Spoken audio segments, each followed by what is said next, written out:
All right, this is just a quick and dirty video to get you to see how we're doing that data collection for the lab that you're going to get this week.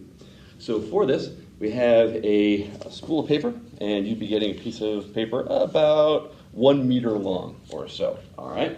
And then you have this device we call our ticker tape device, and it's got a power switch. Listen to what happens. What's happening is a little hammer is just going tapping this piece of carbon paper right here. So to collect data, we pass the paper under the staple and under this carbon paper, okay? And then we have someone turn it on, and when it's turned on, now I'm letting it sit here, but let's just show you something. We would pull it through, fast, slow, fast, and that's it. That's data collection. Some students will get their data collected in 32 seconds, and some will take 20 minutes.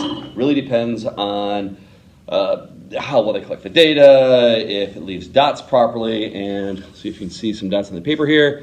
See some blue dots. Notice there's streaks, okay, because it's being pulled through. Look at the end where it was just sitting there.